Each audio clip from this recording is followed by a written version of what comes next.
22 to 23. Don't take advantage of the poor or cheat them in court. The Lord is their defender, and what you do to them, He will do to you. This is do not make friends with people with bad traits.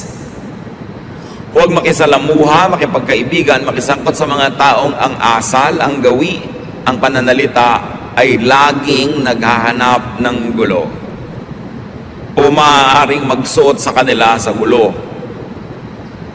Kaya ang itatanong natin bago tayo makipagkaibigan o maging malapit sa isang tao, gusto ko bang maging tulad niya?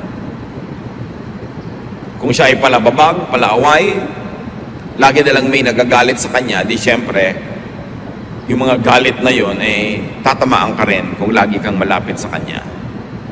Don't make friends with people who are prone to get into fights, into trouble. Dahil madadamay at madadamay ka. O kung hindi man, baka magiging active pa yung role mo, maging accessory and instrument ka to their violence. Pinipili ang kinakaibigan. Bagamat hindi pinipili ang tinutulungan, maging matulungin ka kahit kanino, maging mahabagin kahit kanino, pero yung makikipagkaibigan ka, makikibarkada ka, pinipili yun. Proverbs 22, 26 to 27, don't guarantee to pay someone else's debt. If you don't have the money, you might lose your bed. So huwag daw magagarantiya sa utang ng may utang. Huwag kang pipirma doon sa linya na nakalagay, garantor. Huwag mong ilalapit ang sino mang mangungutang sa uutangan at sasabihin mo, sige, pagka hindi siya nakabayad, akong bahala sa akin, kamaningel. Sabi, alam mo, baka pati higaan mo mawala sa'yo. Ibig sabihin, hanggang yung kahuli-hulihang ari-arian mo ay mawala pa dahil magbabayad ka sa utang ng pinaggarantihan mo. Special edition number 3, do not be a guarantor. Madalas, pag nalaman mong tama pala yung do not be a guarantor, huli na, sumabit ka na, napahama ka na sa utang ng iba. Unang-una, hindi ka naman Diyos. Paano mo naman malalamang makakabayad itong pinag-garanti mo? So it's presumptuous to be a guarantor. And you might lose all you have, and you might lose including the debtor, kasi siyempre kung yung nangutang na ginarantihan mo ay hindi nagbayad at ikaw napahamak, magkakasira din kayo. Mawawalan ka rin ng kaibigan, so nawalan ka pa ng ari-arian at kabuhayan. Be wise. Pero may magtatanong, paano po kung maawain ako o talagang gusto kong tumulong? Okay, be a guarantor, but be ready to pay. Huwag ka magtaka pag hindi siya nakabayad at ikaw nagbayad. Huwag sasama ang loob mo kung ikaw magbabayad. Maghanda ka ng pambayad. So you should be ready financially, emotionally, and mentally to pay because you are a guarantor. Meanwhile, if you are not ready to pay with your own money, to suffer for somebody else's debt, then don't be a guarantor. Magtatampo po, magagalit siya. Mamaya naman, pag hindi siya nakabayad, ikaw naman ang magtatampo at magagalit, di ba? Panapanahon lang, di hayaan mo na lang siya magtampo. Kaysa ikaw. Ikaw yung nawalan dahil sa utang niya. Kung bakit naman talaga yung mga nangungutang, ang kasunod na sakit niyan, amnesia. Alam niyo, pwede yung ipagpagawa ng monumento sa plaza ng inyong bayan, yung nangungutang na nagbabayad. Konti yun Mas marami hindi nagbabayad. Mas marami nililimot. At huwag kang magkakamaling maningil, magagalit. So kitang-kita mo na hirap na ako, naniningil ka pa, sa'yo pagalit. 99.99% ng nangungutang ganyan. Ayaw magbayad. Magagamit ng credit card, lustay ng lustay, tapos ayaw bayaran. So, kung nagpapautang ka, ihanda mo ng loob mong hindi ka mababayaran at ipagpasalamat mo ang himala, ako mabayaran ka. Ngayon, kung ayaw mo nang sumama pa ang loob mo, ibigay mo na lang. Nangungutang sa'yo ng 1 million. Sabi mo, alam mo, huwag ka nang mangutang, bibigyan na lang kita ng 100. Yan. Para walang samaan ng loob. Maglimutan tayo kung gusto mo matapos ko ito ibigay, okay lang. Hindi yung aasa-asa ka. Lalo kung pang-enroll lang anak mo, ibabayad mo sa rent ng bahay, o panghulog mo sa kung sa iyong pangangailangan mo, ipapautang mo, para kumuha ng batong pumupok sa ulo mo. So, i-quote mo yung verse na yan. Sabi, alam mo, sabi ko silang Biblia, huwag daw ko magagarantor eh. Diba? Dahil mahal ka ng Bible, kaya ka pinoprotect. Pang-apat, nakarunungan. Proverbs 22:29. If you do your job well, you will work for a ruler and never be a slave. Siyempre, iba naman kung yaya ka ng prinsipe at iba naman kung yaya ka ng isa kung sinong kapwa mo rin ng mga maralita. Diba? Yan ang tinatawag na alila ng alipin. Hindi yun masama. Pero ang sinasabi ng Bible, kung gagalingan mo ang pagtatrabaho, makakapili ka na employer. Kung gagalingan mo, huhusayan mo ang pagtatrabaho, aasenso ka, that you will end up working for the best. So kung ikaw ay hairdresser, kung ginagalingan mo yan, darating ang panahon ang ginugupitan mo, mga star, mga mayayaman, mga mahilig sa magaganda at kayang magbayad. Kung magaling kang driver, ang ending mo, ipagdadrive mo ang presidente ng bansa, o ipagdadrive mo ang mga matataasang ranggo sa lipunan. Kung mahusay kang modista, darating ang panahon, ang igagawa mo ng damit, yung mga pinakamagagandang mga gawa ng damit. Kung ikay mahusay na karpintero, mahusay kang tubero, aasenso ka. So ang work well, yun ang lesson. Maski ano bang trabaho mo, hindi ka magtatagal sa baba pag magaling ka. Kailangan ng mundo ng magaling eh. Sasabihin ba, ang hirap naman po maghanap ng trabaho? Sino may sabi sa'yo? Kahit ngayon mga call center companies, ang dami-daming vacancies. Tens of thousands ang kailangan. Pero hindi lahat qualified. Yung mga hirap na hirap maghanap ng trabaho, liban na lang na hindi pa nadidiscover ang galing nila, kadalasan hindi yun yung magagaling. At dahil marami yun, marami kang kakompetensya sa pag-aagawan nyo sa mga trabaho sa baba. Pero ang daming bakante sa taas. Pinapirate ka pa nga kung magaling ka. Nananahimik ka sa iyong kumpanya, biglang sinusulot ka ng iba dahil magaling ka. So sinasabi dito ng Proverbs, gusto mong umasenso, magtrabaho ka mabuti. Kasi lulutang at lulutang ka. You will end up working for distinguished persons. So ang tanong, who do you work for? Naglilingkod ka ba sa walang kwenta? Baka naman naglilingkod ka pa nga sa masama. Husaya ng trabaho. Working well could set you free from want, from bondage, from mediocrity and nothingness. Ano ang ticket ng maralita tungo sa pag-asenso? Work well. How do you make money? How do you have a lot of money and more than you need? Earn it.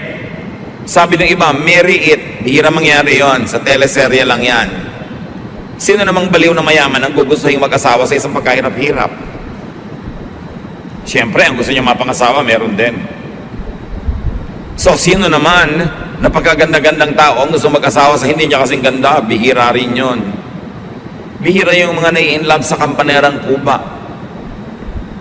Bihira yung mga prinsesang humahalik ng palaka. At humalik ka man ng humalik, baka nakakaisang daang palaka na yan, tad ka na ng kulugo, hindi pa rin nagiging prince. Usually, titingnan mo siyempre kung maganda ba yung partnership. Sino ngayon ang papatol sa'yo? Di kung mahusay ka, yung mahusay din, yun ang ticket mo para umangat. Kung mahirap ka na nga, tamad ka pa.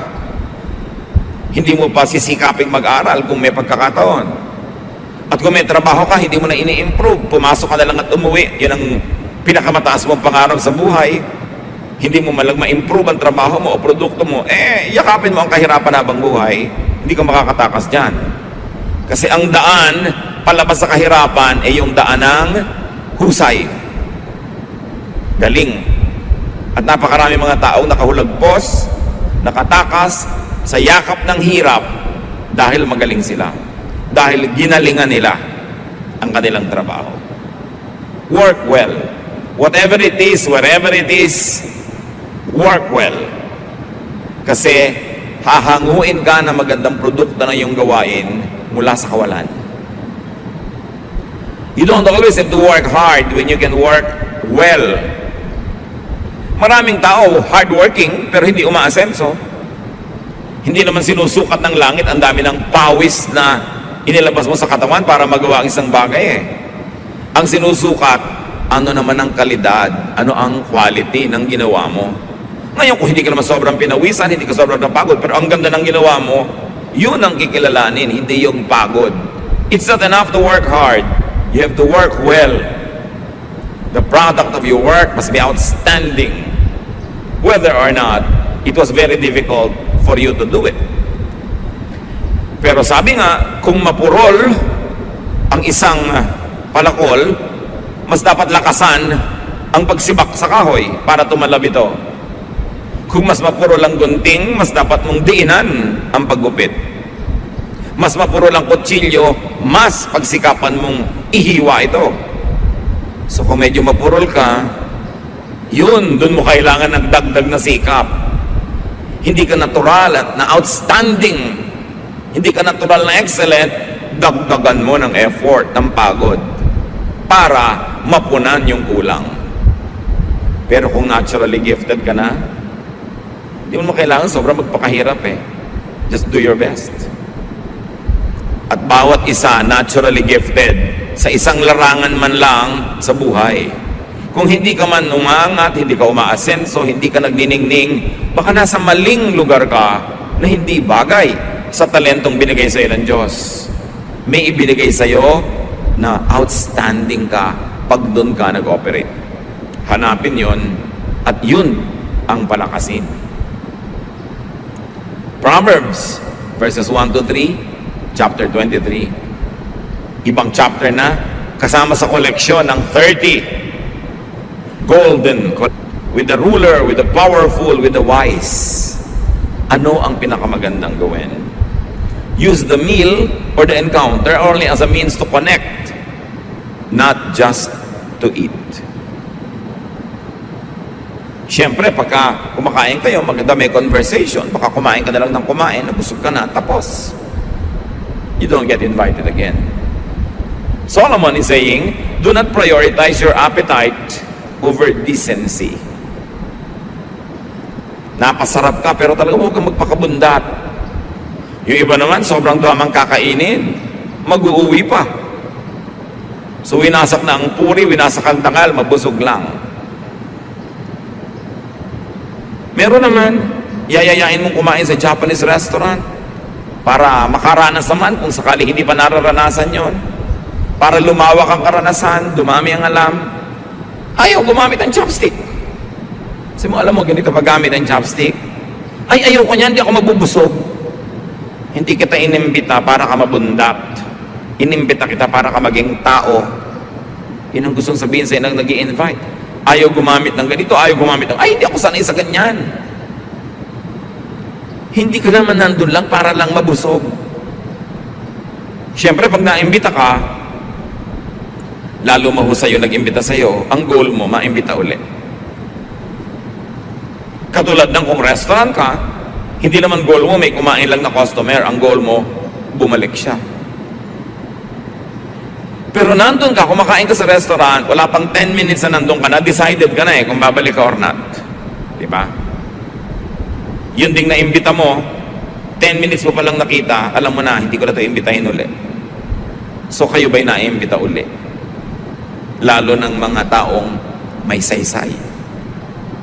O tayo'y nakakadalaan. Kailangan, hindi nadadala sa iyo ang tao.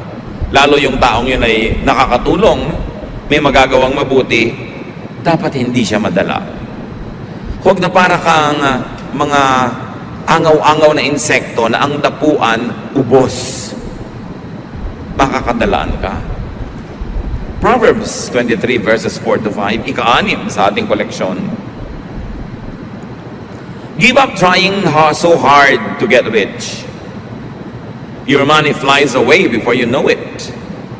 Just like an eagle suddenly taking off.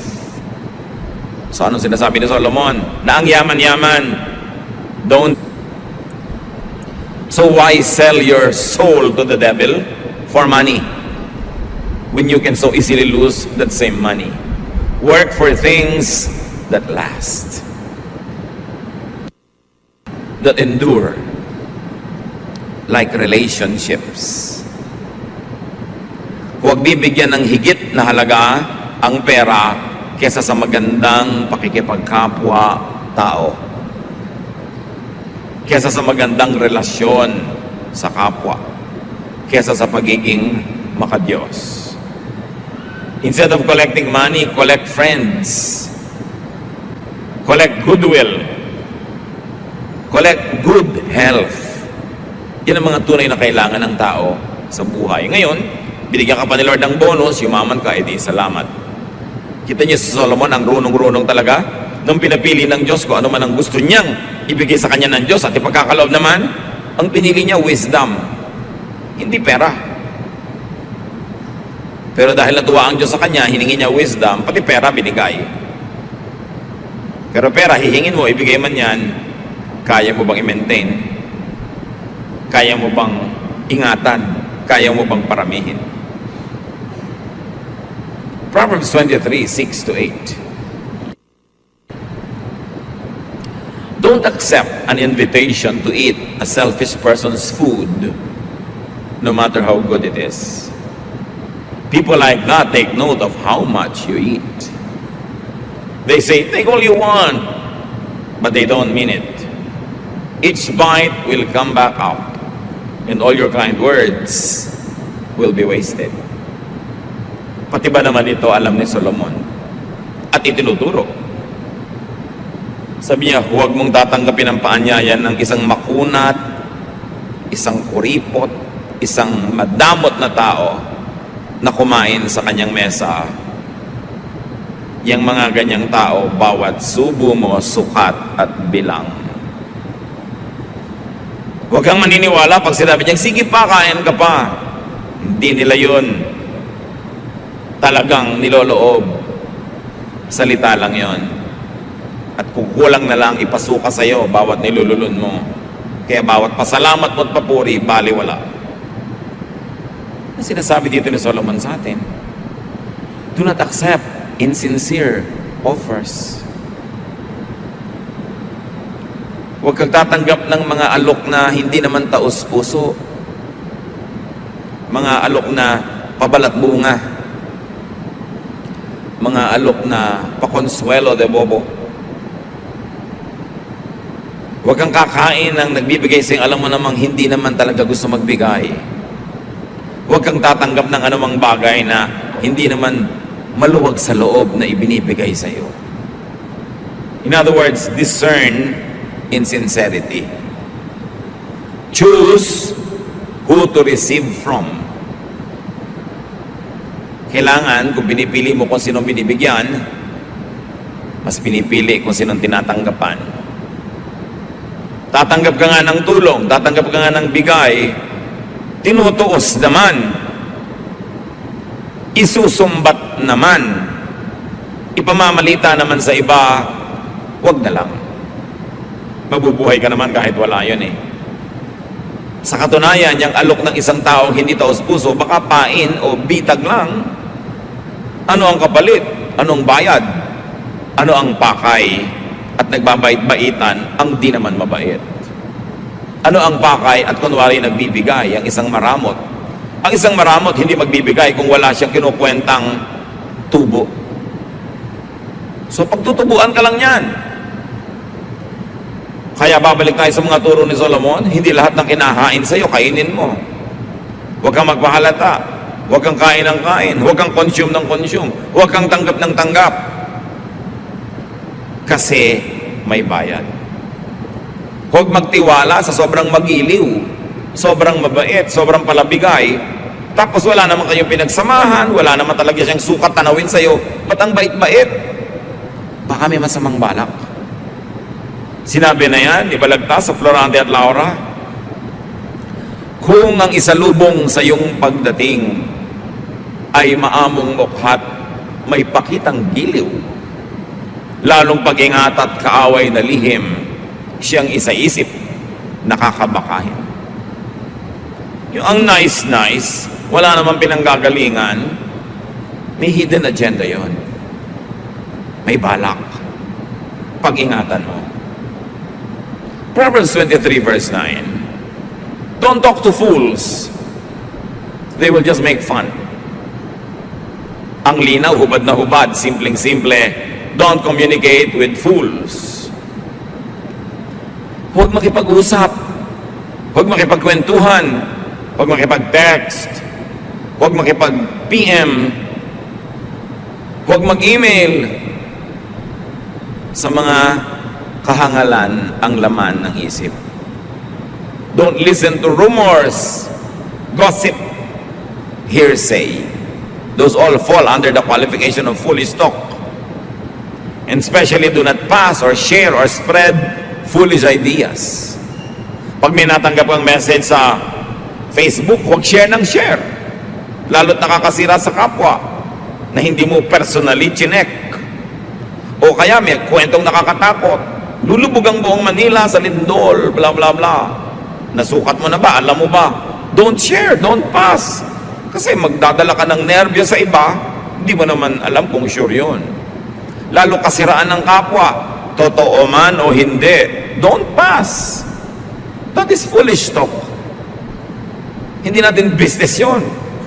Kailangan manahimik ka. Lalo ngayon sa social network, ang bilis-bilis kumalat ng balita, maganda man o pangit, dapat merong pang responsibilidad, pananagutan. Pag may naninira sa'yo, sinisiraan si ganung tao, alam mo ba, personally, na-verify mo ba, huwag ka maniniwala agad. Kasi we are people of truth.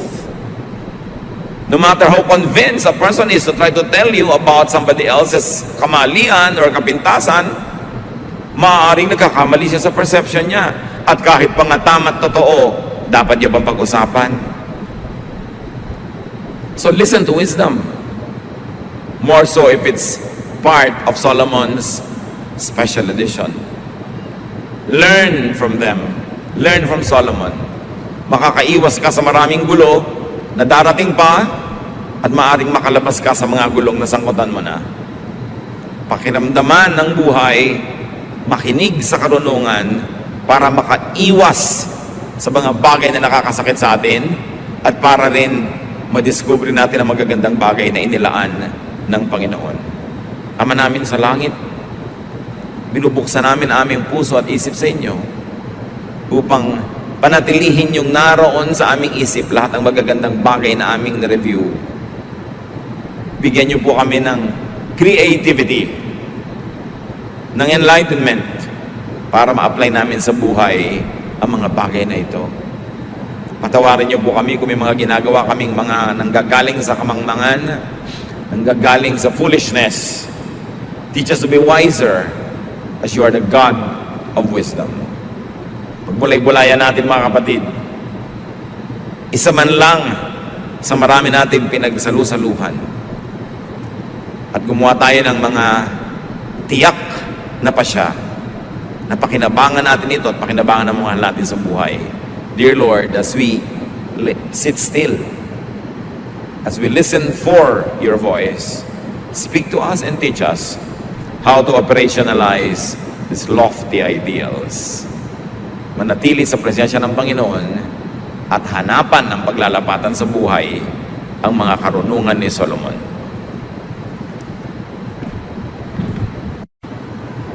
Indeed, the Lord has done many wonderful things, and one of that is that God has given Solomon extreme and excellent wisdom.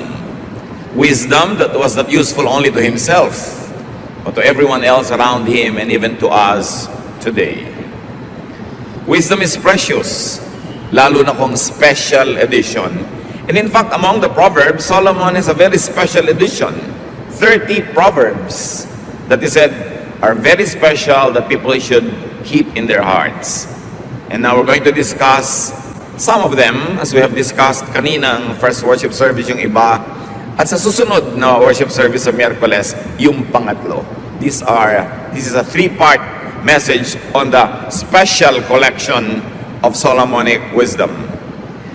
Ang pamagat ng pag-aaral natin ngayon, Solomonic Wisdom, Special Edition, actually part 2 of 3 parts. Thank you, Lord, for Solomon's wisdom. Thank you for everyone around him that helped him improve his wisdom.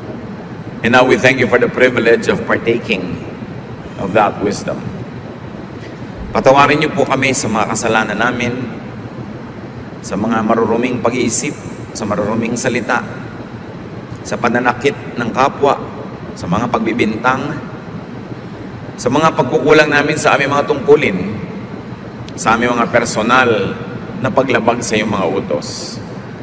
Pakalinisin niyo kami, Panginoon. Cleanse us with the blood of Jesus. Enable us to rise above ourselves and meet with you in a higher level of consciousness, of spirituality.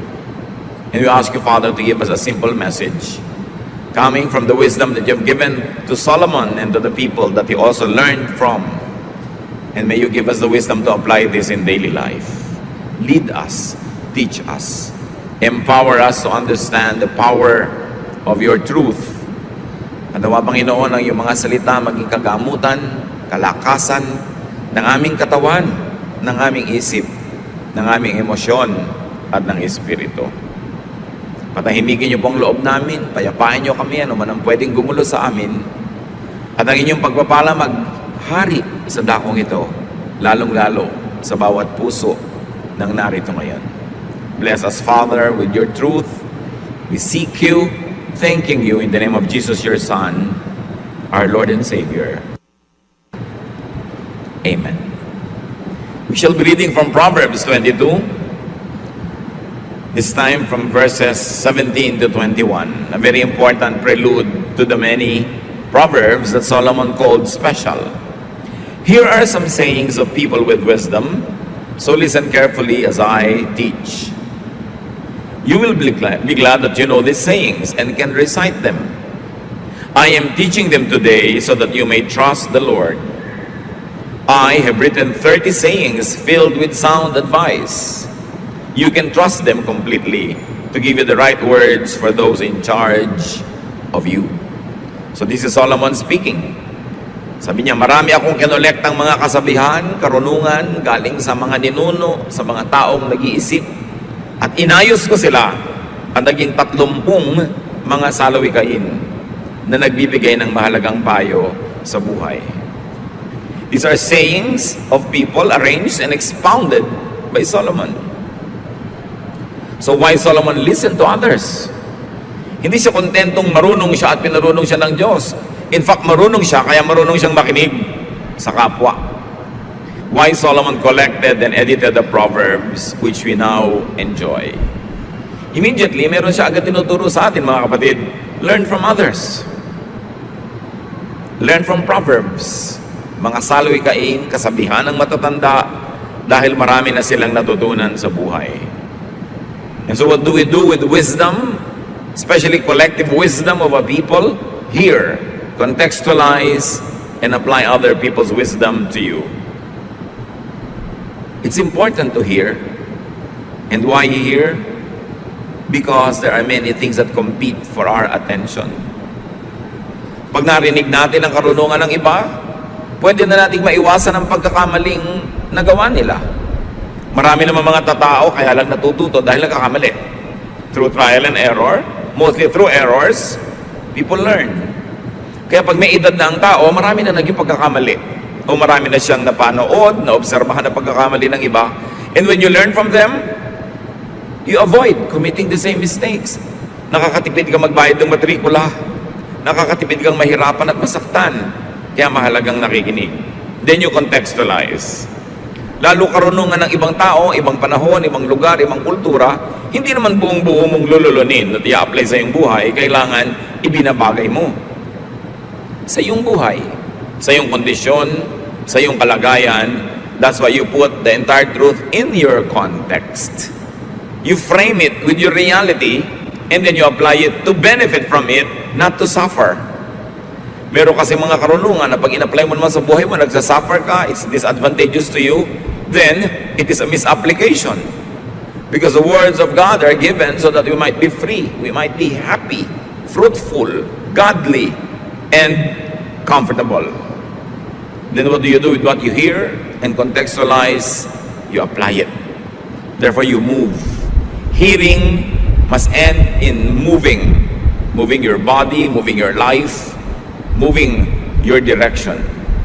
At ang kauna-unahan sa ating ngayong pag-uusapan, Proverbs 23:12, listen to instruction and do your best to learn. Tatanungin mo ba naman si Solomon na marunong kung ano ang dapat mong gawin? Siyempre, ang unang niya sabihin sa iyo, lanan sa kapwa na hindi mo naiintindihan, i-judge mo agad na mali. Ang problema mo lang pala, makitid lang ang utak mo, hindi kasya yung maraming kaalaman. But because of this narrow-mindedness, you demonize those who are in a higher level of thinking. Kaya pagkamang mga tao, kadalasan, malupit din. Mapanghusga. Kaya dapat aral ng aral. Proverbs 23:13-14. Don't fail to correct your children. You won't kill them by being firm, and it may even save their lives. Huwag na huwag daw pababayaan ang pagtutuwid sa mga bata, lalo sa kanilang mga kalikuan. Correct children. Bakit turo ni Solomon at ang mga matatanda na gumawa ng mga salawikayang inayos niya na dapat laging ituwid ang bata? Because most of the time, liko ang bata kesa tuwid. The tendency for children is to be wrong more than to be right. Proverbs 22:15, all children are foolish, but firm correction will make them change. Hindi mo kailangan turuan ang bata magsinungaling, may iimbento niya yon. Hindi mo siya kailangan turuan maging makasarili, may iimbento niya yon. Hindi mo siya tuturuan manakit ng kapwa-bata, mangagaw ng kinakain ng kapwa-bata. Likas sa fallen human nature. Kaya habang maaga, itinutuwid agad ang liko. Kesa sa katandaan na, kalakihan yung liko, mahirap nang ituwid. But of course, it must be a correction. Hindi yung hampas ka lang ng hampas, palo ka lang ng palo, nagsasalita ka lang ng masakit. Dahil hindi naman maitutuwid yung ganun, mga pagkakamali ng maling approach. So, correction won't harm children. In fact, non-correction is what could kill them. Pag kulang tayo sa pagtutuwid sa mga bata, maaari ang mga bata lalo pang mapahamak. Hindi yung kawawa naman yung bata, ayaw mong turuan, ayaw mong disiplinahin, ayaw mo pagalitan. You must correct children on time. Preferably before an error is committed. Para alam na niya, pag kinukomit niya yun, conscious siya that is committing an error, and therefore, malilimitahan ang kanyang paggawa nun. Or if it's already committed, immediately after an offense. Kaya nga ang sabi ng MRTCB, kailangan lagi ang gabay at patnubay ng magulang. Dahil pagka hindi tayo nagbigay ng patnubay, di ba? Programa ay rated PG. Patnubay at gabay ng magulang ay kailangan sa mga batang manonood. O ganon. So anak, makakapanood ka ng mga hindi totoo. Yung mga lumilipad dyan, hindi totoo yan. Fantasy lang. Makakapanood ka ng mga kalupitan, huwag mong gagayahin. O kaya, huwag mo nalang papanoorin. So, dapat nakabantay ka sa mga bata. Makakakita sila ng eksena ng mga tao sa street. Sinasabi mo agad, nag-editorialize ka na. Anak, huwag mong gagayahin yung kilos na yan. O yung dura ng dura sa kalsada, huwag mong gagayahin yan. Etc. etc. Kailangan ng pagtuturo, pagtutuwid. Kasi halos wala pang laman yung isip ng mga bata. Kung ang mauna doon, mahirap nang tanggalin. Kaya pag may pumapasok na mali, alis na agad dyan, nilalagyan mo. And this is probably one of the very difficult social costs of having so many parents working in places away from their children. naiintindihan natin, kailangan mabuhay, kailangan mag-survive, pero dapat merong kahalili, may mga substitute ang parents, nagtuturo sa mga bata. Mahirap naman kasi magturo. Mas madaling pabayaan na lang. Pero anong sabi ni Balagtas sa Florante at Laura?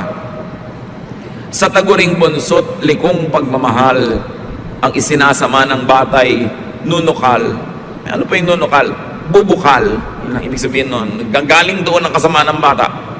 Ang iba marahil sa kapabayaan ng dapat magturong tamad na magulang. Masipag dapat ang magulang mag-correct.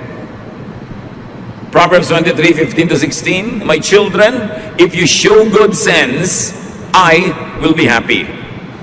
And if you are truthful, I will really be glad. So yun ang itinuturo ng magulang sa anak. Pag gumawa ka anak ng mali, I will be sad. Kung gusto mo lamang maging first honor, nag-cheat ka, I will be sad. I will not be glad na naging honor student ka pero nag-cheat ka. Values. And we should reward children's goodness with recognition, with approval. At the same time, there should be enough punishment for badness para alam ng bata kung saan siya tatayo.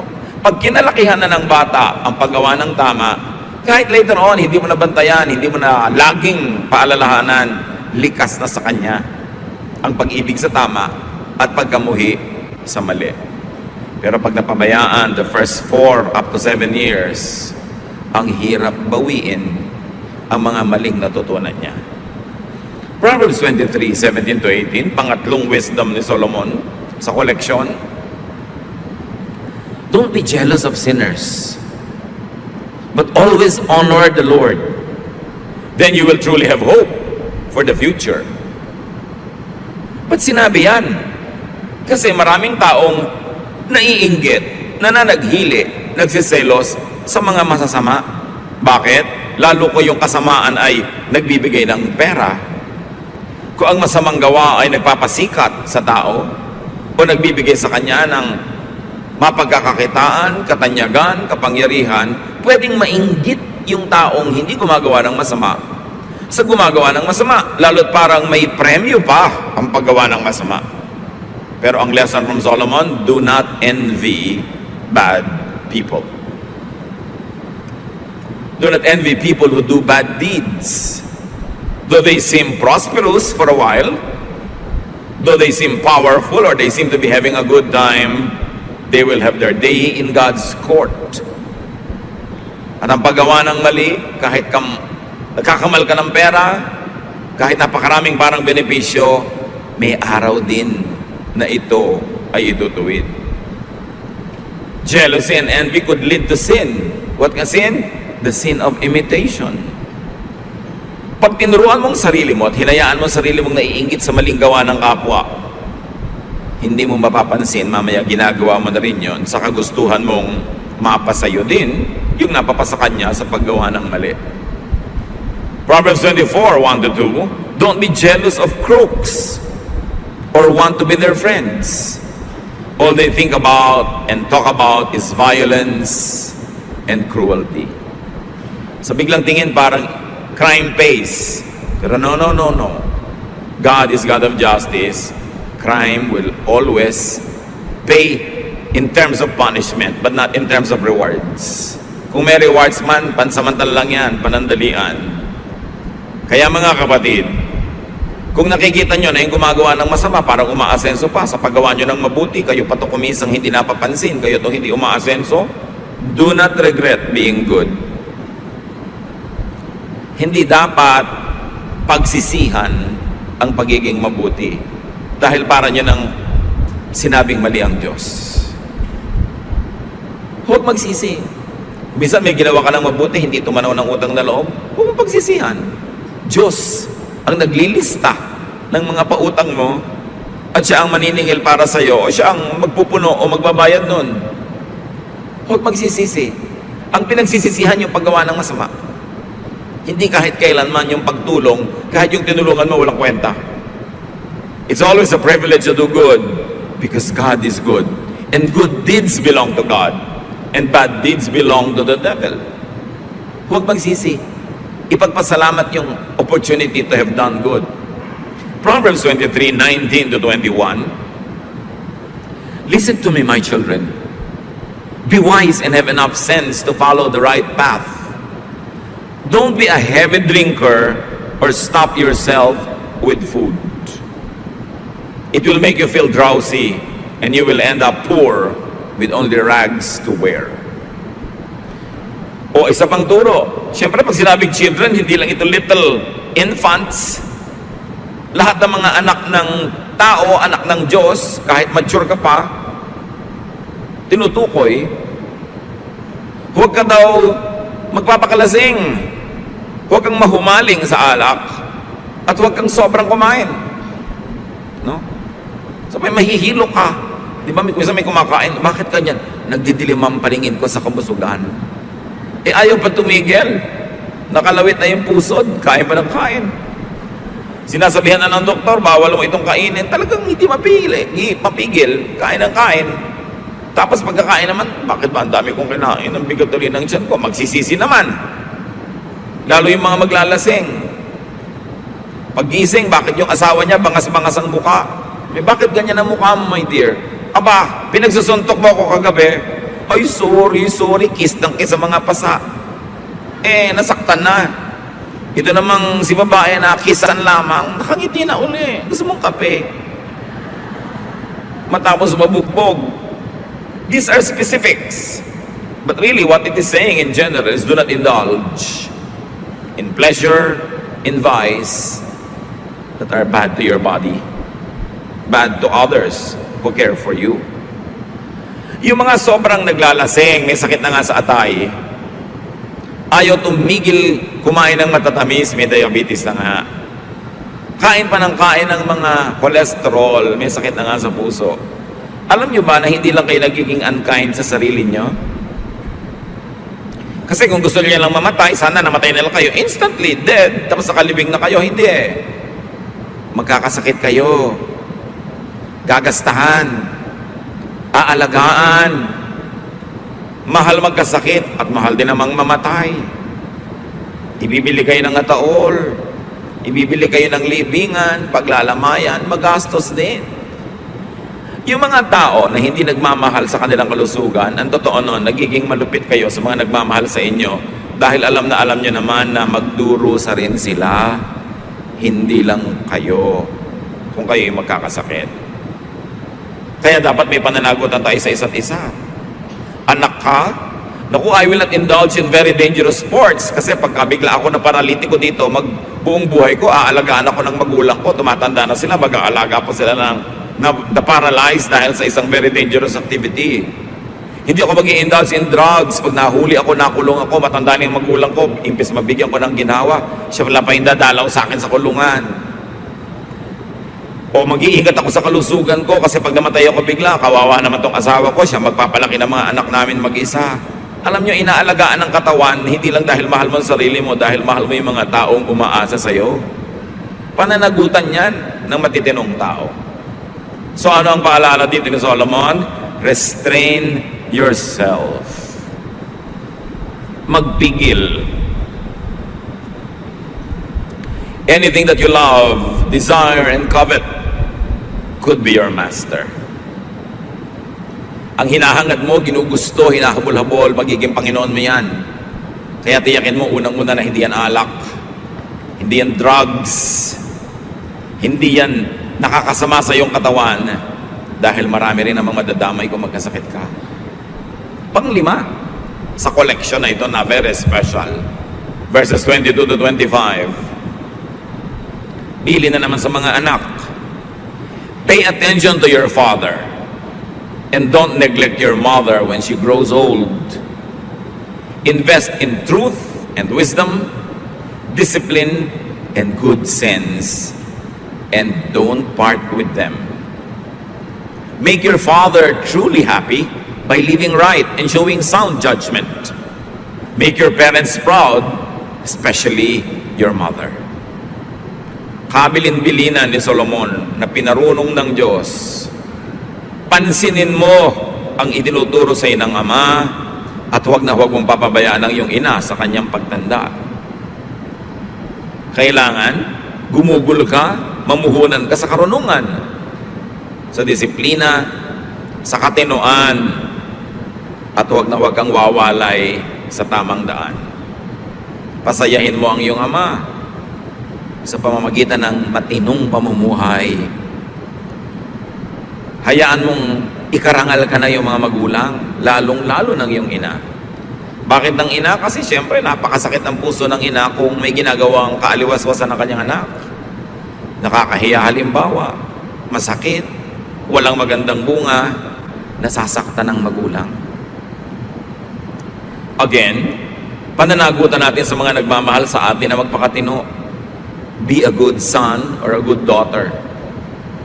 Sa Old Testament kasi madalas ang kausap lang lalaki, pero siyempre kung son, kasama din yung daughter doon. Hindi nilang ina-address specifically. Anong bilin mga anak? Make your parents happy and proud because of your good behavior. Yung huwag kang gumawa ng ikahihiya nila. Kahit hindi ka nahihiya, sila nahihiya, di nasasaktan sila. Isinasaalang-alang yon.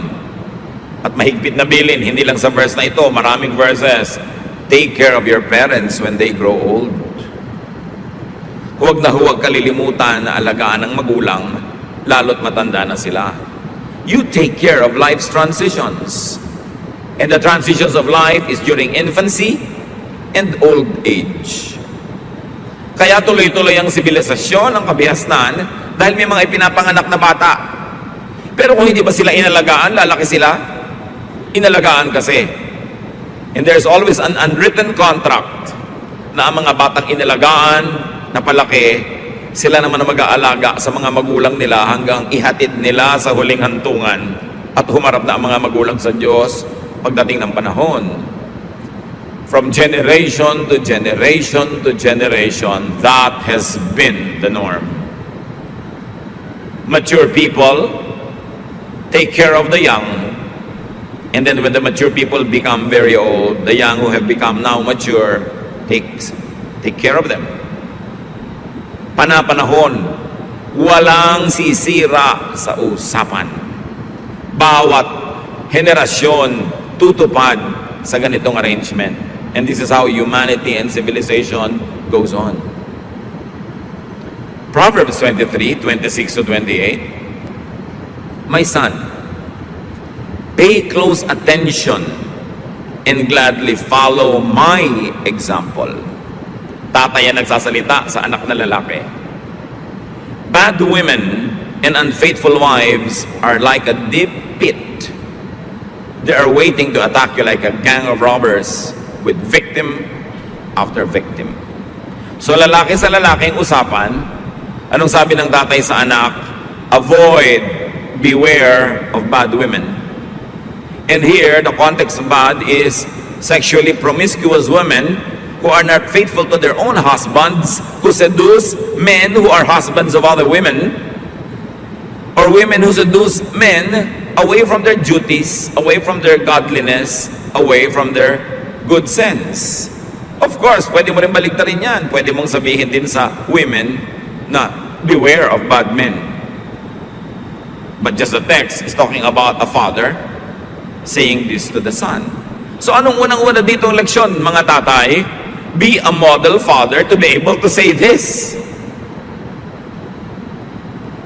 Tatay, you want to be a good father?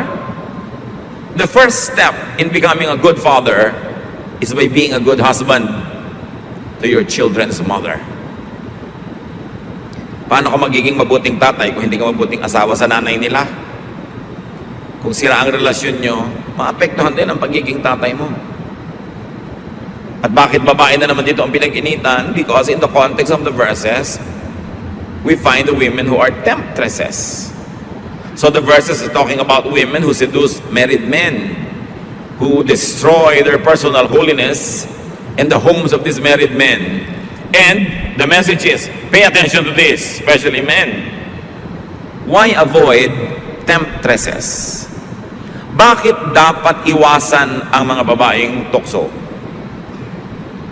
Kasi naiiba ang utak ng lalaki pag nadadarang na at nalalapit sa tukso. More than women. And this is a biological truth. PsychologyToday.com, in the article, The Physiology and Endocrinology of Sexual Arousal, says, listen very well, when the mind and the body are in the state of sexual arousal, the prefrontal cortex, sometimes called the cerebral cortex, which is responsible for higher level cognitive functions like reasoning, is shut down. Pagka daw, ang isip ng isang lalaki ay dumating na sa level ng sexual arousal, nagising na ang kanyang damdamin, napukaw na ang kanyang pagnanasa, nagsasara ang cerebral cortex na pinanggagalingan ng katwiran. So yung ako ang iyong konsyensya, sarado. Yung mali ang gagawin mo, magkakasakit ka, sarado yon. Magugulo ang iyong asawa, sarado. Baka mahuli ka, sarado. Pag dumating ka na sa level na natukso ka na, sarado na ang utak. Wala nang gustong gawin kundi ituloy ang nasimulan. And to continue to quote, sexual temptation is not a battle between the pleasure center and the rational part of the mind. The rational part, when the person is already aroused, is already dead. It's not even fighting. So kung tayo'y lumululo ng pagkain at may dalawang tubo na pinupuntahan yung ating lalamunan, isa patungo sa lungs na hindi dapat pasukan ng pagkain, at isa patungo sa sikmura na dapat puntahan ng pagkain, pag ngumunguya ka na, nalalaman na ng lalamunan mong may lululunin kang pagkain, nagsasara yung glottis, a muscular flap, na sumasara doon sa mga butas patungo sa lungs para yung kinakain mo ay huwag magpunta ron at tumuloy sa sikmura. Pero kung kumakain ka, tawa ka ng tawa, daldal ka ng daldal, nalilito yung lalamunan mo, kaya kung isang paglulun mo, yung kanin tumutuloy sa lungs. Iuubo mo ngayon hanggang lumabas sa yung ilong. Naranasan nyo na yan? Kasi nalilito yung lalamunan. Kaya kung lululun, huwag dumaldal, huwag tumawa ng tumawa dahil may nakakamatay. Ang isang Kennedy namatay sa dining table dahil dyan may nalulun. Hindi lumabas, nag-choke, hindi nakahinga. Eh kung isang hita ng manok yung nilunok nyo, parang talagang hindi kayo makakahinga. Ganon din yung utak.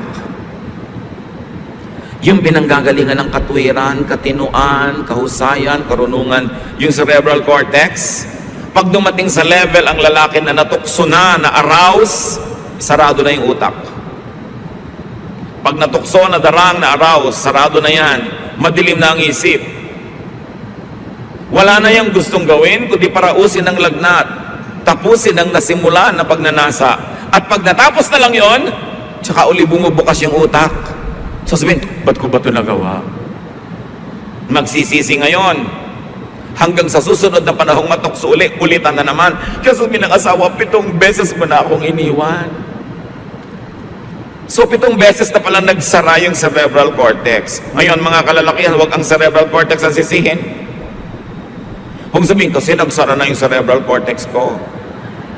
Mrs., ano sasabihin nyo? Bakit ka nagpadarang? Hindi pa naman sasara yan kung hindi ka darang eh. Ba't ka lumapit? Ba't ka nagpatukso? Hindi yan sasara mag-isa. Sasara lang pag natukso ka na. So dapat hindi ka nagpapatukso. Kaya ang payo dito sa Proverbs, avoid.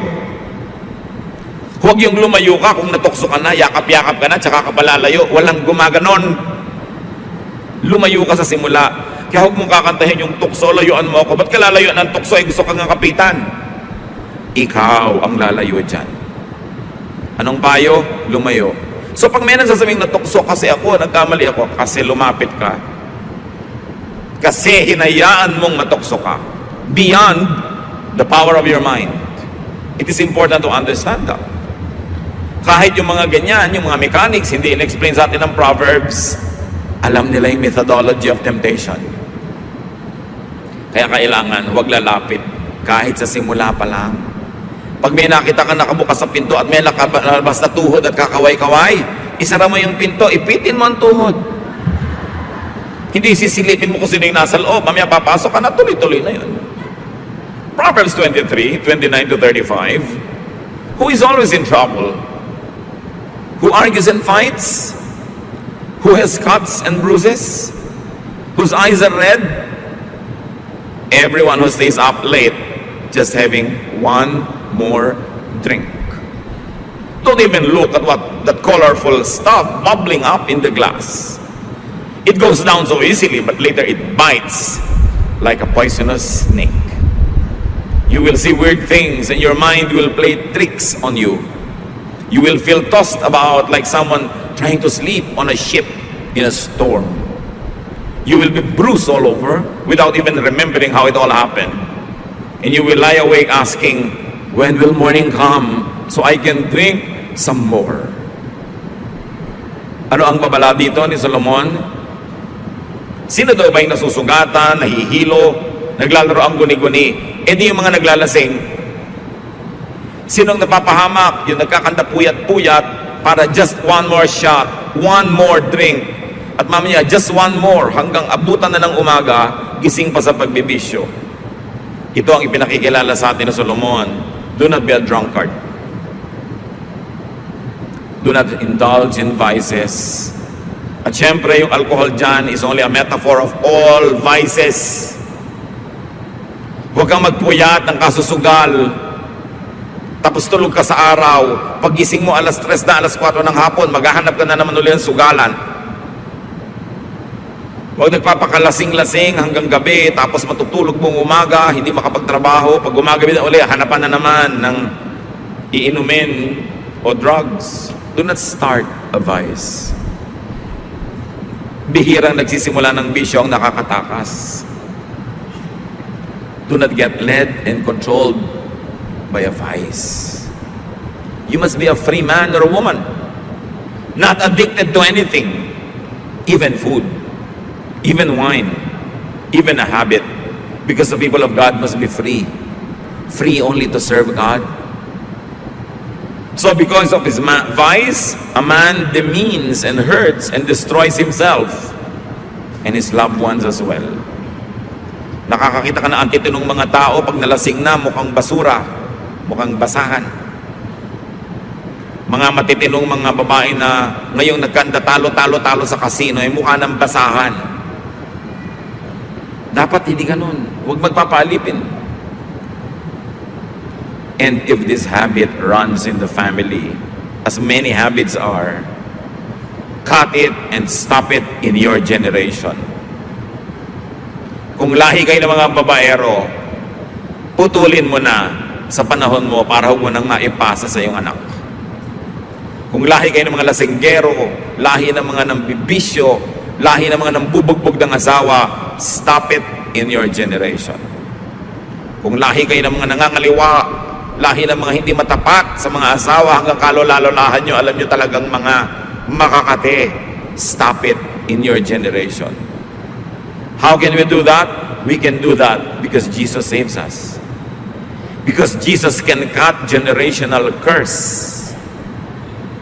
Napuputol niya, napapatid, maging ang mga saling lahi ng mga masasamang bisyo.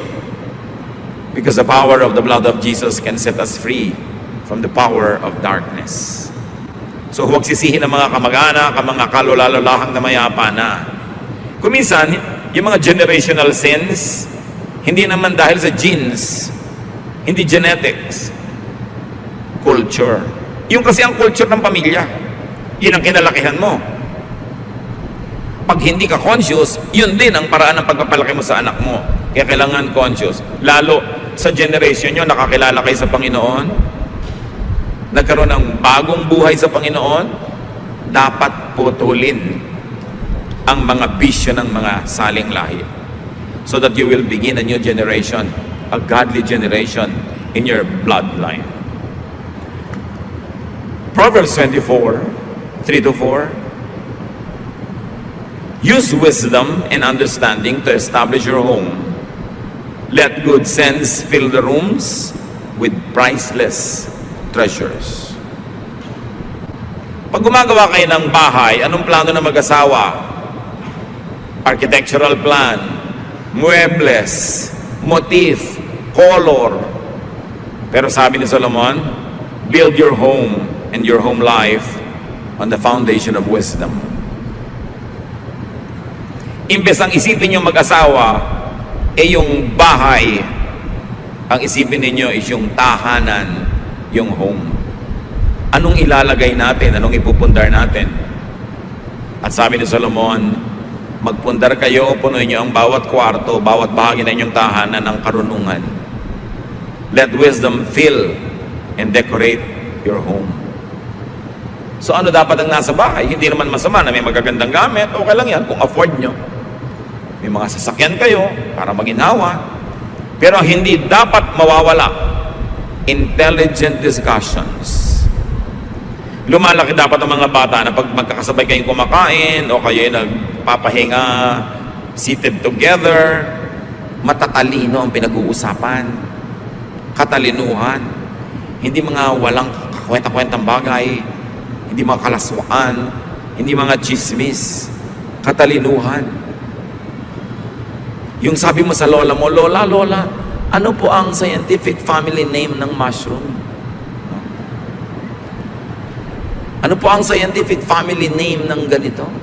Ng mga kabuti. Sabi naman ng lola mo, anak, Heterobasidiomycetidae. Naks. Galing naman ni lola, no?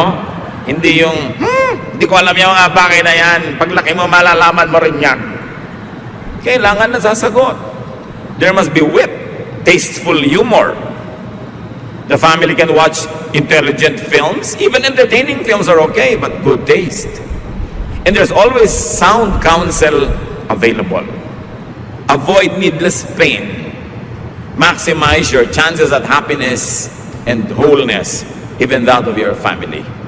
Ama namin, patuloy niyo po kaming turuan kung paano pa namin ilalapat sa buhay ang mga karunungan ito.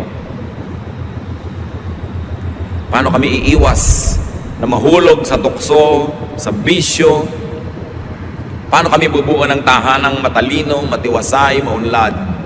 At ganon din, pamayanan, bayan, ng mga mulat ang isip. Kapakipakinabang at hindi pabigat sa kapwa. Pakita mo sa amin ang karunungan ni Solomon na hindi lang para sa kanya o sa kanyang bayan at panahon, para rin sa amin ngayon. Forgive us in areas of our lives where we are foolish. Allow us, encourage and empower us to be wise, to be wiser, to be wisest. Sa ilang saglit na katahimikan, pagbulay-bulayan natin ito mga kapatid at hanapan ng paglalapatan sa ating mga buhay.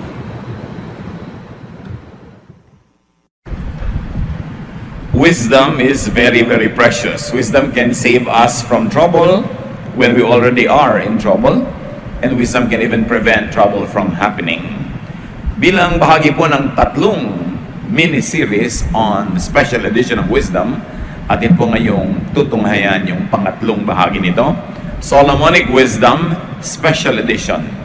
Third part of 3 parts. Salamat Panginoon dahil masarap sumubaybay sa serye na yung mga salita.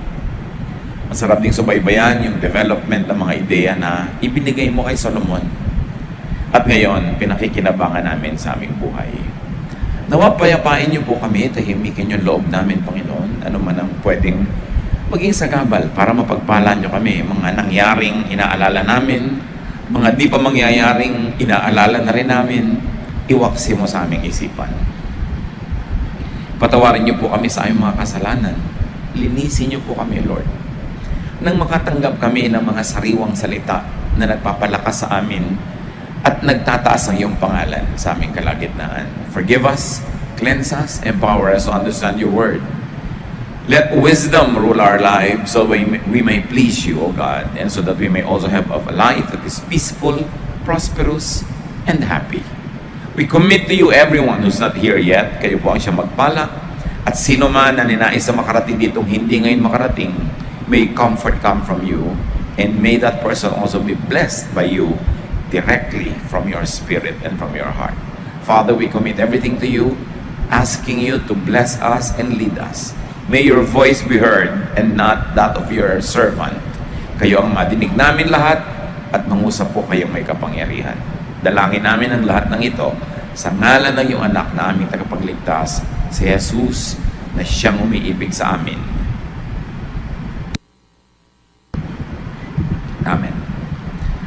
Proverbs 22, yan po ang ating pasimula sa 3 chapters ng Proverbs kung saan nakakalat yung special edition ng mga karunungan na gusto ni Solomon na bigyan natin ng special na pansin. Proverbs 22:17 to 21 introduces the body of wisdom. Here are some sayings of people with wisdom. So listen carefully as I teach. And here Solomon speaks. You will be glad that you know these sayings and can recite them. I am teaching them today so that you may trust the Lord. I have written 30 sayings filled with sound advice. You can trust them completely to give you the right words for those in charge of you. 30 sayings serialized in 3 messages. Kaya yung huling 10 ang bibigyan natin ng pansin ngayon.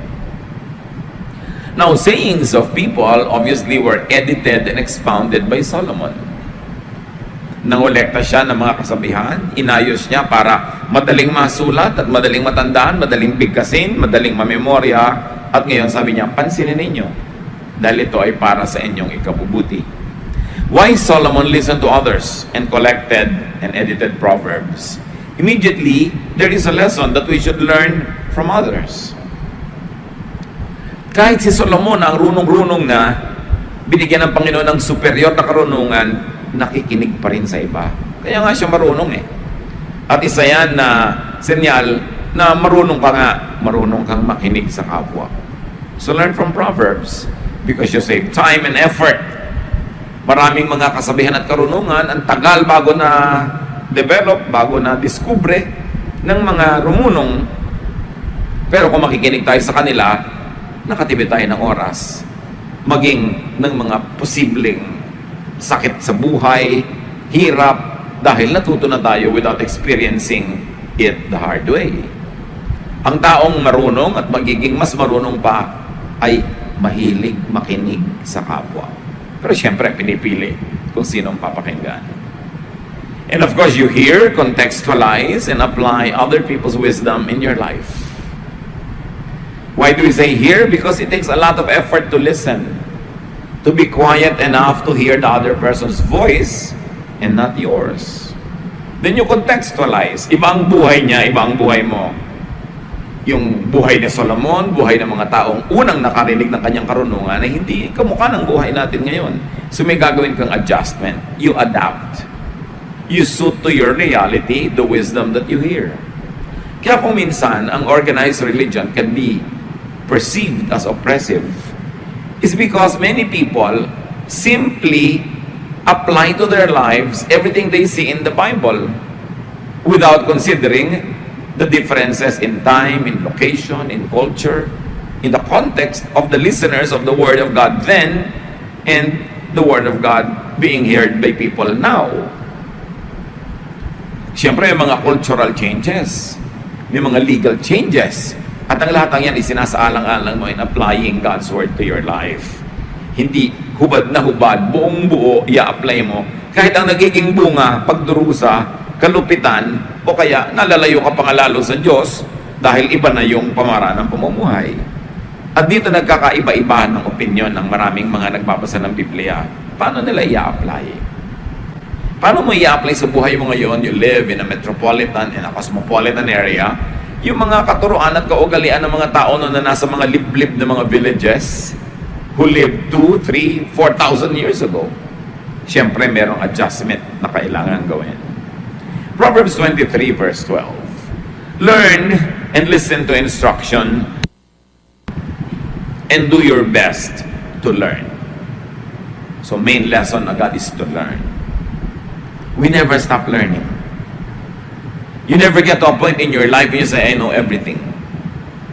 At kahit nalaman mo na ang lahat ng bagay tungkol sa isang discipline or school of thought, nagkaedad ka naman, may naiba sa buhay mo, may ibang yung point of view, you relearn. And you have to readjust. You learn always. Never stop. And of course, learning involves a lot of effort. Mahirap yatang matuto, mas madaling huwag na lang matuto. But in the long run, mas mahirap yung hindi ka natuto kasi malaking ibabayad mo sa kamangmangan. Pagdurusa, nawawalan ka ng opportunities, at minsan mali-mali ang iyong ginagawa. Learning involves unlearning.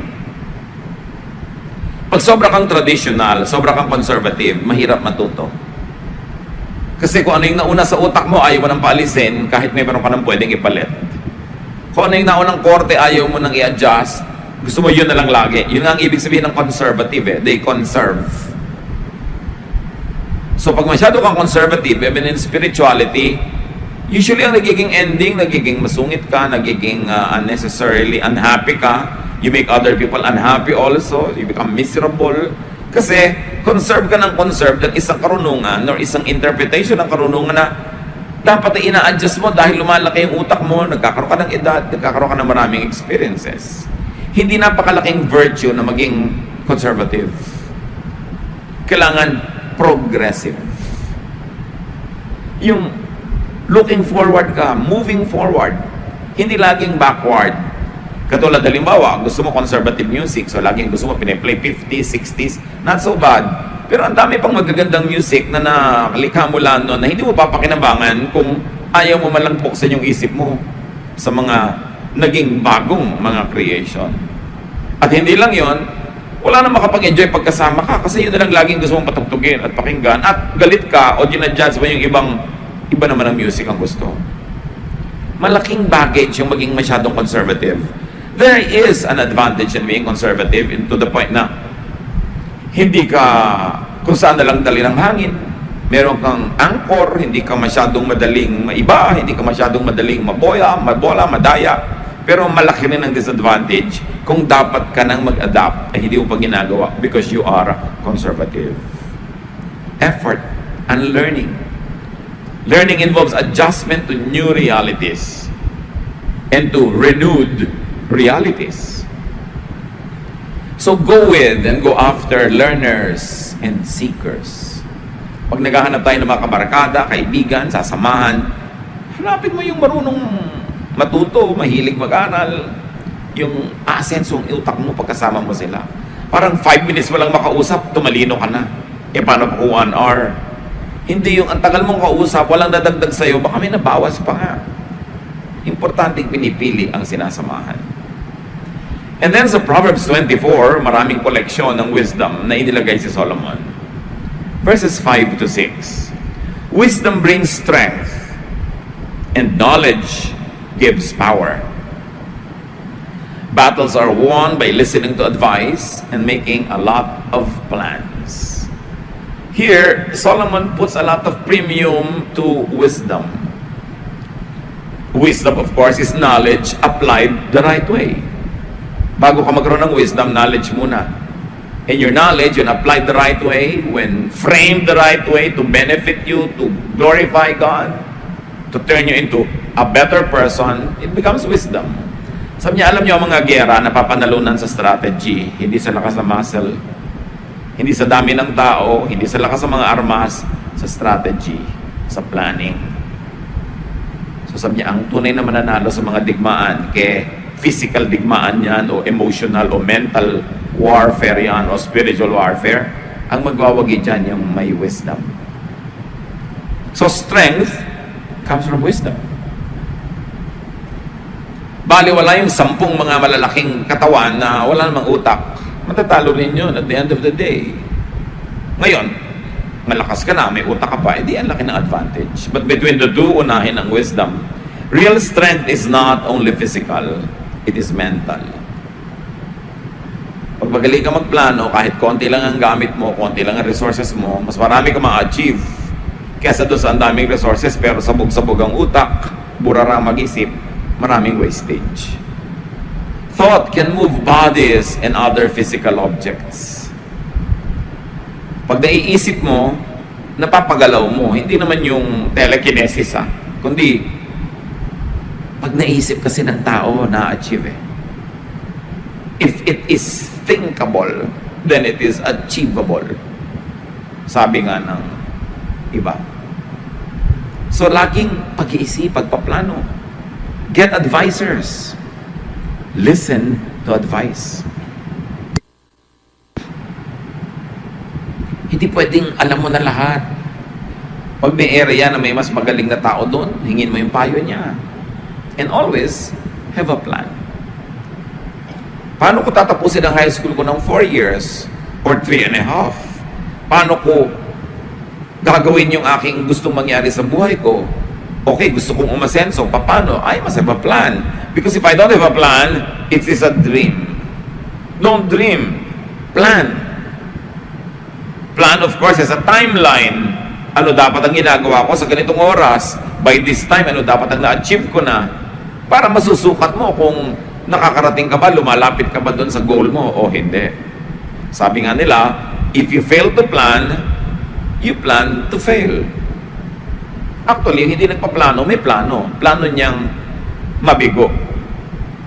Kasi hindi magkakaroon ng direction yung effort niya sa buhay. Kung tutusin, alam na natin ito lahat eh. Pero sabi nga ng matatanda, ang paalalay gamot sa taong nakalilimot. And it's always good to go back to the Proverbs. Yung dala mo lagi Bible mo, kay electronic yan, o talagang tunay na mga papel na pages. Tapos, kahit na may kausap ka, 3 minutes pa siyang bago dumating, nagbabasa ka ng konting Proverbs, ang dami na agad ang napala mo doon. Always feed yourself with wisdom of the ages. At nandyan, maraming Proverbs. Chapter 24, verse 7, wisdom is too much for fools. Their advice is no good. So fools cannot appreciate wisdom. So do not try to discuss wise things with a foolish person. Magagalit siya, mabobor, maiinis lang sa'yo. Paano po malalaman kung sino daw ang wise o ang foolish? Ito na nga isang sign. Fools cannot appreciate wisdom. Pagka merong matinong usapan, ayaw niya. Meron kang magandang sinasabi, ayaw niyang pakinggan. Alam mo na, ay, in this area, at least in this area, this person is foolish. Not for you to advertise it everywhere, but for you to be able to design what you might do with this person. Never listen to fools. Ina-assess mo without outwardly judging people so that you will know how to behave with this particular person. And though you know, ay, marami siyang foolishness, therefore I will watch myself not to listen to this person. Or, whenever I'm listening, I should be very, very careful. Baka niya ako ma-influence wrong. Baka niya ako madala sa mali. Nag-iingat ka. Proverbs 24, 8-9, no one but troublemakers think up trouble. Everyone hates senseless fools who think up ways to sin. May application dito agad sa sinasabi ni Solomon. To avoid troubles, avoid fools. Nakita nyo, pagka nagkakaproblema yung isang tao, malalaman mo, ang dami pala niyang partner in crime, ang dami palang dawit, ang daming nakasabit. Dumadami yung nagkakaproblema kasi nagka-involved sila eh. So you avoid trouble by avoiding fools because fools are always attracting trouble. Isa pa yan na definition ng fool. Lagi siyang parang magnet, dinidikitan ng problema, dinidikitan ng gulo, sinusundan ng away, kahit saan magpunta. Therefore, that person has very foolish ways. That's why you avoid being with this person often. E paano kung dumating yung dagok ng langit sa kanya habang katabi ka? Eh di syempre, may tama na rin sa'yo yun. People who always get into trouble are fools. Kaya, kawawa naman yung ang napangasawa, foolish. Wala na siyang ginawa kundi ayusin yung gulo na sinusuotan ng asawa niya. Wala na siyang ginawa kundi ayusin yung gulo na ginagawa ng kanyang anak. Mga ganon. Proverbs 24:10, don't give up and be helpless in times of trouble. Ito ang mahalagang wisdom. So, times of trouble are times for firmness and perseverance. Pagka mahirap, may project ka, dumating sa oras na hirap. May pagsasama kayo mag-asawa, dumadaan kayo sa oras na magulo, mahirap. Sabi, don't give up. May ginagawa kang proyekto, dumating ka sa period ang hirap na, don't give up. Nag-aaral ka, ang hirap na, don't give up. Alam nyo kasi ang mangyayari pag nag-give up kayo mga kapatid. Lalaki na sana yung mundo nyo, dinadala na kayo ng problema nyo sa opportunity na matatalo nyo siya.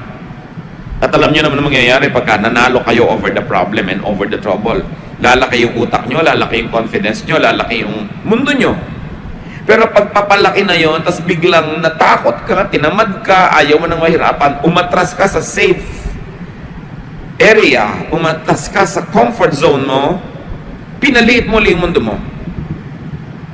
At anong mangyayari doon pag pinaliit mo? Baka buong buhay, hindi ka na magkalakas loob uli na harapin yung malaking challenge.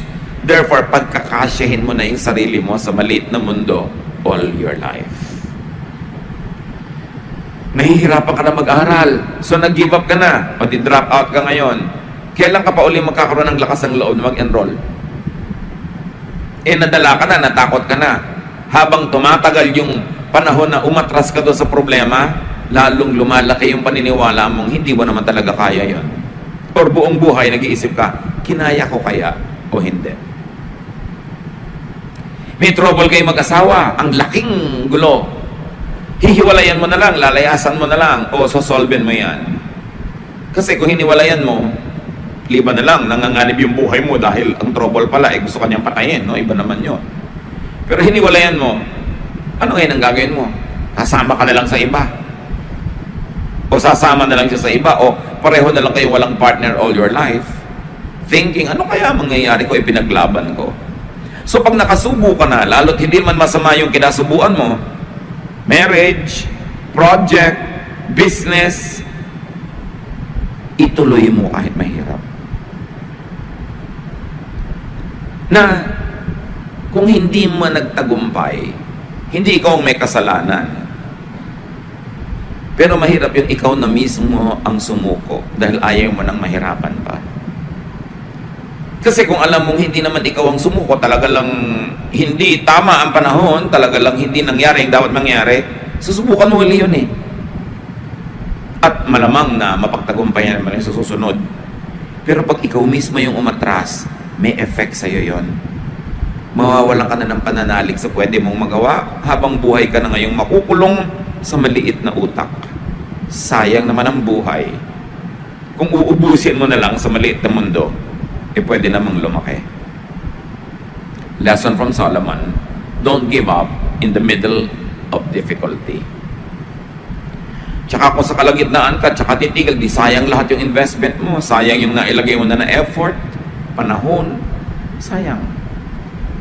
Huwag niyong padaliin ang buhay na tuwing may mahirap, aatras na lang kayo sa madali. Kasi magsisimula kayo ng pattern ng atras, ng atras, ng atras. Ang buhay dapat abante ng abante ng abante para umaasenso. Proverbs 24, 11 to 12. Don't fail to rescue those who are doomed to die. Don't say, I don't know it. God can read your mind.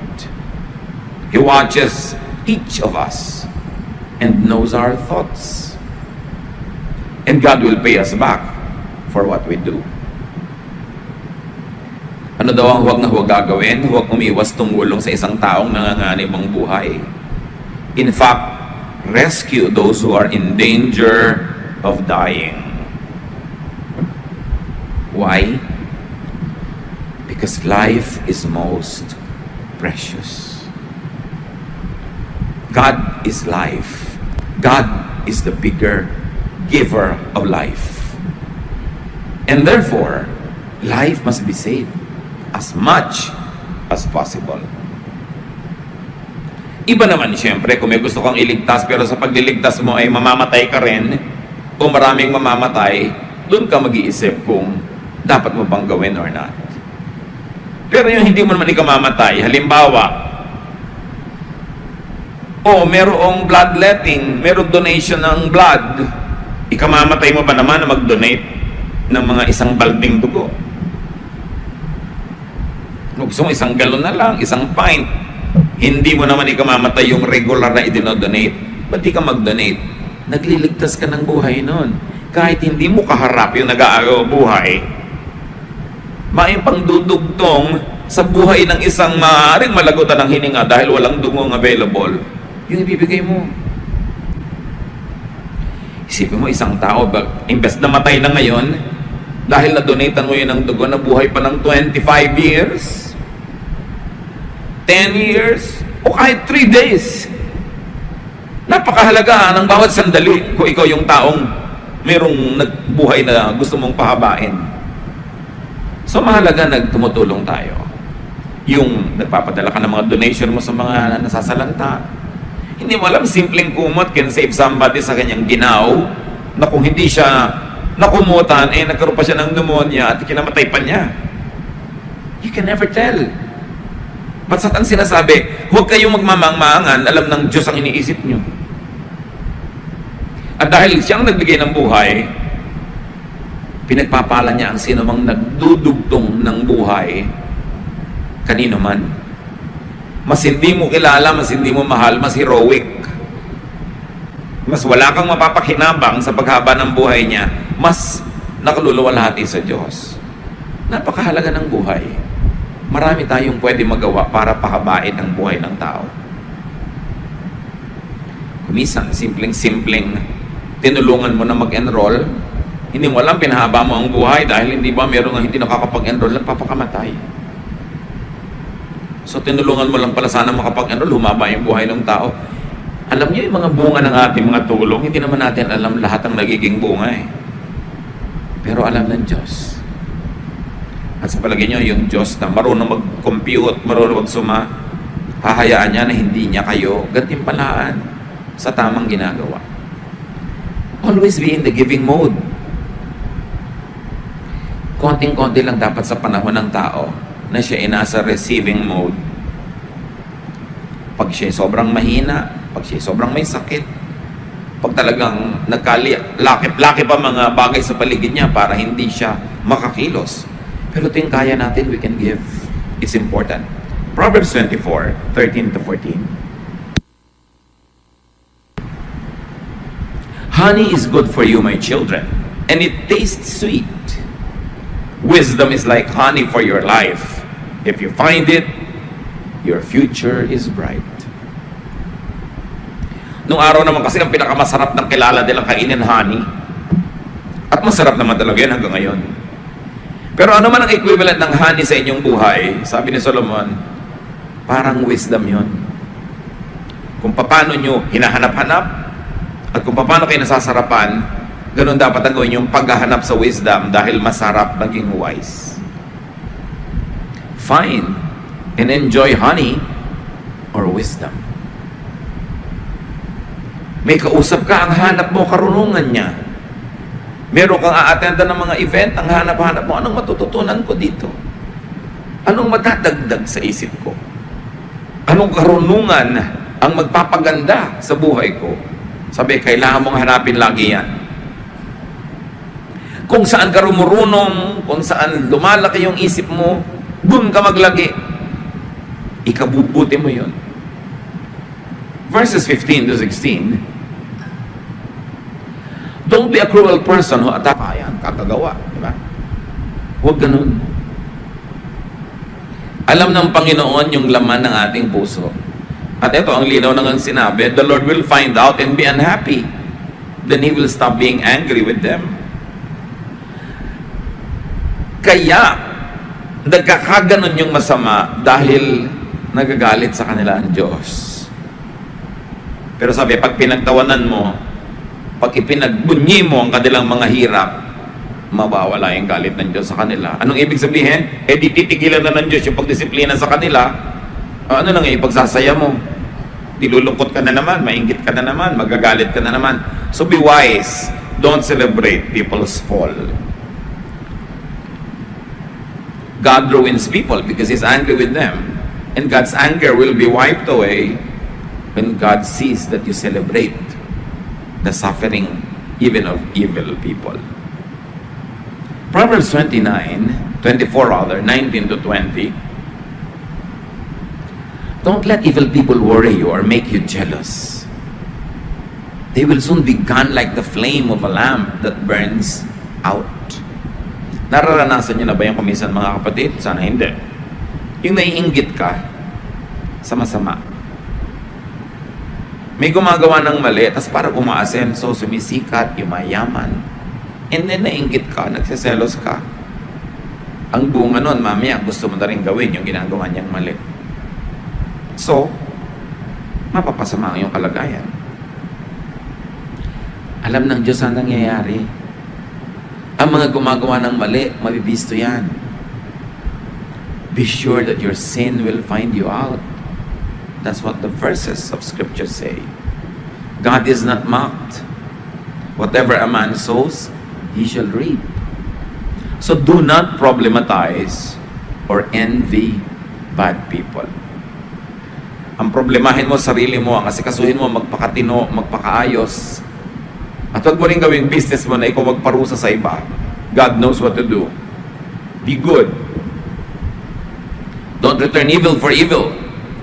God knows His business, and God is God of justice.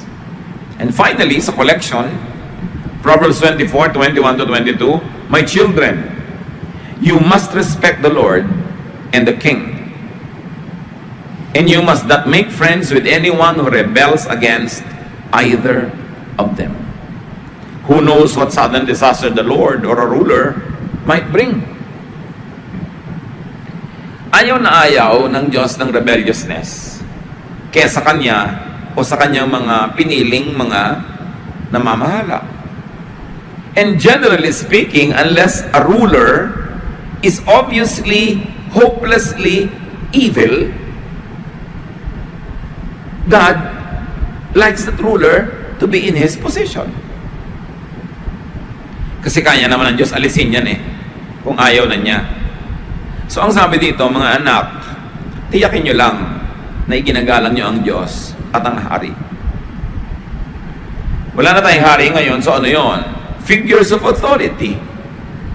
Employers, superiors, leaders. So ganun, make sure that you respect the Lord and your leaders. And you must not make friends with anyone who rebels against any of either God or the leader. Okay, hindi naman ikaw yung nagre-rebel, pero nakikipagkaibigan ka, nagko-cooperate ka doon sa nagre-rebel, damay ka rin. Sabi niya, alam mo ba kung anong pwedeng dilubyo ang pwedeng datnin ng sino mang lumalaban sa hari o sa Diyos? Hindi mo alam. So, huwag kang maglaro sa ganyang larangan, mapanganib. Huwag kang makikipagsabuatan, huwag kang makikipagtulungan, huwag kang makikipagbulong-bulungan sa mga rebellious people. May parusa yon. Liban na lang yung nire-rebella nila, Diyos na mismo nagsabing rebel against that king because he is obviously, hopelessly, clearly bad. Unless that kind of condition is met, we are to submit to authority. We are submit to those who are on top of us, because if God doesn't want them anymore to be in that position, what is too hard for God? Is it too hard for God to remove them? Sasabi, huwag kang makikipagsabuatan sa mga gustong gumawa ng gulo. Respect those in authority. Do not flaunt your strength or your charisma or your money. Respect those in authority. Pag sinabi mong, bakit siya ang nasa position of authority and not me? Kung gusto ba ng Diyos na ilagay ka doon, mahirap pa lang gawin yun ng Diyos. Nandiyan ka dahil diyan ka dilagay. So, magpakatino. Do not cooperate with rebels. God is usually on the side of those who are in authority unless those in authority are clearly, obviously, terribly bad. Nuggets of wisdom to learn from Solomon. Be wise. Please God. Be happy. And it is in being wise that people find deeper happiness in life. Salamat, Ama, sa mga paalala niyo po sa amin. Salamat po sa mga tagubilin. Turuan niyo kami. Maalala, kahit kalahati man lang itong pinag-aralan ngayon, mabuti kong lahat, pero kahit mading konti, lalong-lalo yung kailangan naming maalala at ma-apply sa buhay namin. Teach us to always remember and apply wisdom in our lives. Pahalagahan namin yung marurunong, inatuturo sa amin. Umiwas kami sa mga foolish people. At huwag kami makikipagsabuatan doon sa mga taong ang pinupuntahan ng buhay nila ay gulo. Teach us, O Lord, to observe this and teach us to be